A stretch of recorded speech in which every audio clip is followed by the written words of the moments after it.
Let's go straight over to the United States again. Larry Shover is from Efficient Capital Management. Larry, I said you're in Chicago, but of course, once in a while you are at the NYMEX, so that's where you're coming to us today. Larry, we were just speaking with a couple of our last few guests. You know Scott Shellady from ICAP in Chicago, and you just heard from John O'Barrett from our Sydney studio. This idea of, what's changed the past 24 hours. One suggestion locally from a guy, Glenn Mumford, is that, you had the Fed Reserve come out yesterday and basically say, we'll wait 6 weeks to see if we need to stimulate the economy more. Now, Glenn Mumford said that is the last straw, and he felt that that was really a turning point. Now, do you think the Fed statement yesterday was as significant as that, or do you see something else going on? I think there's something else going on, and there's a misperception right now of what's going on. The fact of the matter is the market's clamoring for quantitative easing in Europe. I mean, they've been slow to do it. U.S. and U.K. both said, hey, we'll print money at will. And that's the reason why commodities in the U.S. have dropped so much. Oil, gold, copper, even wheat went off today. The fact of the matter is everybody's worried about Europe. They've been very complacent about quantitative easing. At the end of the day, even if they can implement any type of austerity, the fact of the matter is the ECB is going to have to monetize debt. Thus, this is a great time to buy commodities. At this very moment in time, you don't think there's further to fall? I mean, would you be buying today? Were you buying today? I would buy today. Good grief. You look at where copper is right now, below its 90-day support level. Oil, gold. I mean, right now the market's just reacting to the fact of the hawkish attitude that Europe has. I don't care what anybody says, what you read, what you see in the papers. The fact of the matter is Europe at some point, meaning the ECB at some point, is going to have to print money. There's no other way. I mean, no matter what happened last week, I can't see France implementing a 3% deficit level. Could you imagine a fiscal chastity belt they have to wear? The fact of the matter is printing money is going to happen. Commodities, like everything else, overreacted. This is the time to get back in. Help us understand the relationships. If you get to the point, and the end point does seem to be, as you've suggested, that the ECB basically prints money.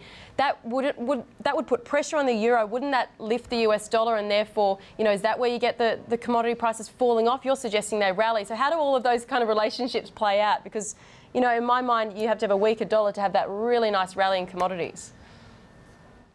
Yeah, I love that question. It's all according to how you look at the euro. Right now, the investors are looking at the euro with the weakest link. They're assuming they're buying the drachma. And at the end of the day, no matter what happens, you're buying the German Deutschmark. So I think the euro, like everything else, is undervalued. The fact of the matter is that's going to rally as well because the market right now is perceiving the weakest link, and I don't think that's what's going to play out. Larry, something interesting as well. You've already seen China switch to an easing bias in its policy, in its monetary policy. Now, why hasn't that sparked more optimism, whether that's in Chinese markets or maybe even in commodity markets?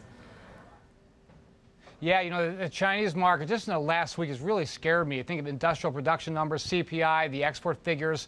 But do keep in mind, the export figures were very good for Malaysia and Brazil. But it does worry me because their property market is ready to fall off the edge, according to all accounts.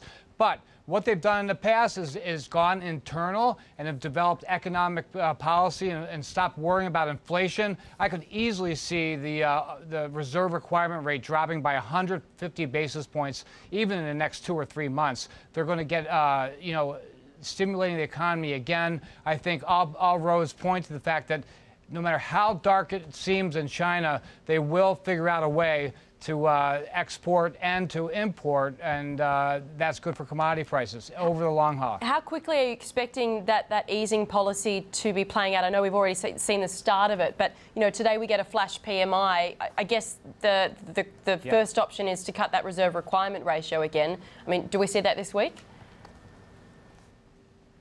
I don't think we see it this week, but I think over the next, you'll see it between now and the next 3 months where they'll be easing. Right now, the reserve requirement is like 21%, easily 150 to 200 basis points. That's going to help the credit conditions are so very tight. And the fact of the matter is, something no one's talking about is right now the property taxes in China are probably the equivalent of like Zimbabwe. There's talk that maybe they'll start raising property taxes to stop the speculation, get the property prices where they need to be. If they have to drop 20%, so be it. But the fact of the matter is there's still a lot of demand at the right price. So, Larry, just to sum up, where are you investing money right now? What's the plan for you in all of this craziness? Right now, I would buy gold and copper, especially gold. Gold has gone through so many support levels just in the last couple trading days. We've seen some big buying interest in India, Middle East, and China, but then they kind of recoiled back. The fact of the matter is, gold will be higher from where it is today. I would dabble back in gold right now. What about equities? If you want equities?